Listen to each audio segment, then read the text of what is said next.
spending this money? Well, because the economy is so weak, we can't afford all this government. We have to shrink it right now. The country can't survive this government stimulus. We're in trouble right now because of past stimulus. Now they're threatening an overdose of government stimulus. We have to understand that we need to allow market forces to operate. There are some businesses that have to be allowed to fail so that other businesses can succeed. But by bailing out businesses that should fail, the government prevents those businesses from growing. People want to know, why can't businesses get capital? Why can't you get a loan? Because the government's borrowing all the money. It's not that banks aren't lending. They're lending plenty. But they're lending it all to the federal government. They're buying treasury bonds. They're doing that to finance the deficit. So as long as the government is borrowing money, entrepreneurs don't have it. They're trying to figure out in Washington right now how they can create jobs. Meanwhile, everything they're doing is destroying jobs. We can't have jobs if the government is taking all the capital that's necessary to create them, or if the government is punishing all the businessmen. You know, the problem in Washington is there's no senators that understand anything about economics, and there's very few senators that know anything about business. That's why I need to be there, because I understand both. Right? I'm an entrepreneur. I've been a businessman my entire life. I understand where jobs come from. I have 100 employees. 10 years ago, I didn't have any. So I understand where jobs come from, and more importantly, understand, why businesses don't create them or why businesses don't grow. I mean, I've experienced firsthand the effect of government regulation on my business, and I've seen how the regulations have grown over the years. There are now so many new regulations that have been introduced since 2001 on the securities industry that it would have been impossible for me to have started my business. I started working at a major firm. I worked at Lehman Brothers. And I worked there for a while, and I didn't like it. I was a retail broker, and I just didn't think individual investors got a fair shot. So I started up my own firm, and I was working out of a one-bedroom apartment in downtown Los Angeles. And as late as 2000, I only had one employee. I had one secretary. But today, I have 7 employees that do nothing but comply with government regulations. Most of those regulations didn't even exist 10 years ago, and they exist now. And it's costing me a fortune. It is hampering the growth of my business. My legal bills, I didn't even have a lawyer 10 years ago. Now my lawyer earns more than I used to make. I mean, my whole profits were my legal bills exceed that.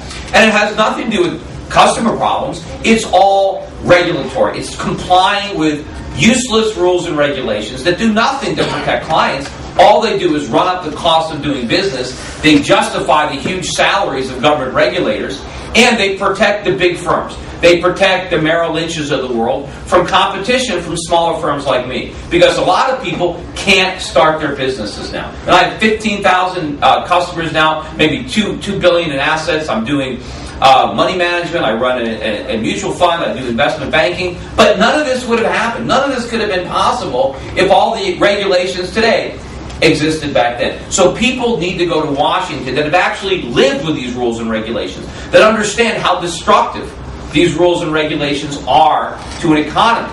But more than just having a businessman in Washington, we need someone that understands economics and someone that understands Wall Street. Because right now you've got Wall Street basically calling the shots, and they're not doing what's right for the country.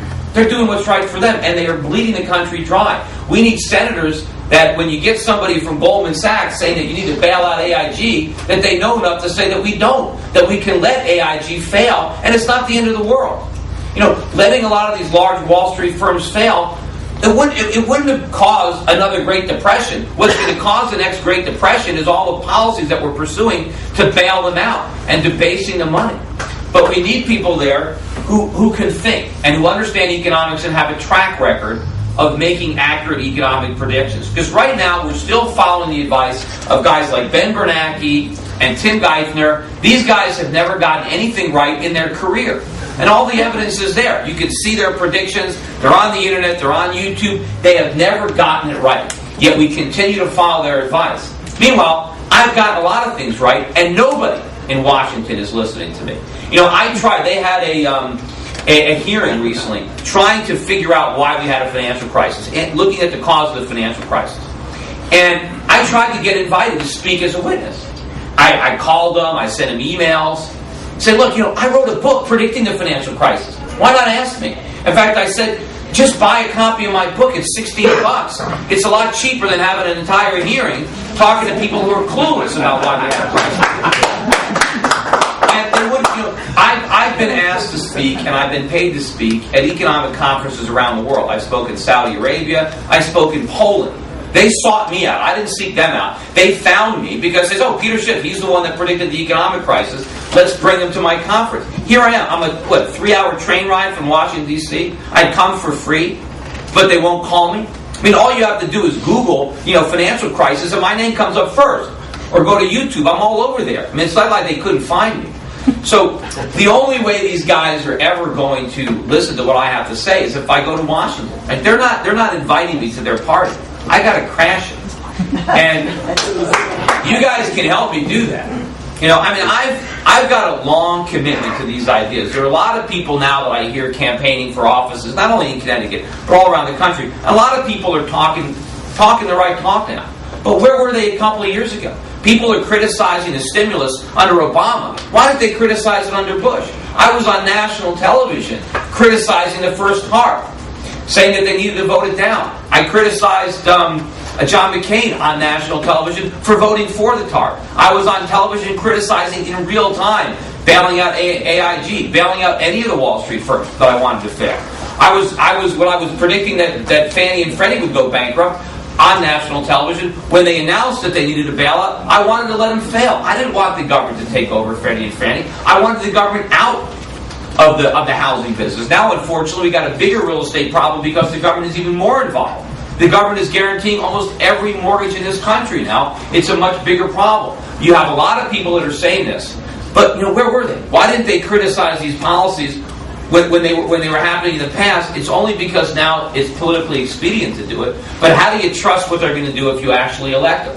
That is the problem. There are a lot of politicians that know what they need to say to get elected.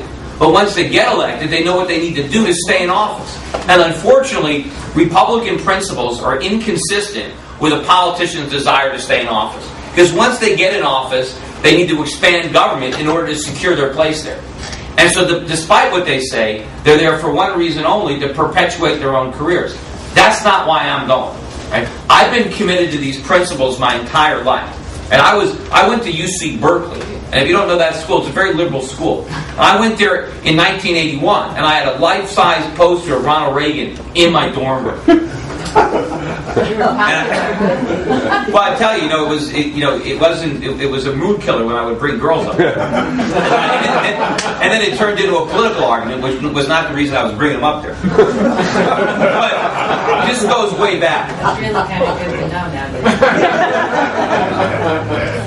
But and I'm not running. Look, I'm not running to go to Washington because I really have a dream to be a senator. I mean, I just assume I have somebody else be a senator. I got a good job. I like to run my company. I like being in the private sector. But the problem is, none of the career politicians are doing the right thing. In fact, they're the reason the country is in so much trouble. And I don't think the problems can be solved by politicians, because to them the problem is getting reelected. To me, that's not going to be my problem. Right? I'm not running for Senate to get reelected. I mean, if I get elected, I figure I got 6 years to straighten this country out, and that's it. If I can't do it in 6 years, it can't be done. Because I don't think we have 6 years. If we continue these policies for 6 more years, we're finished.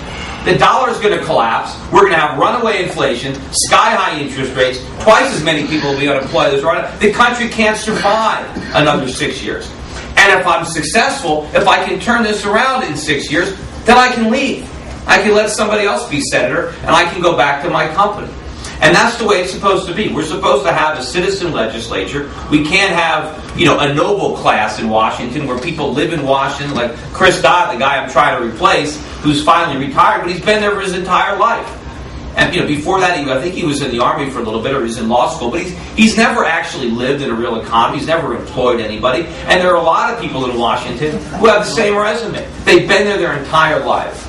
And they're like royalty. It's like they're a sense of entitlement. So we need to end that.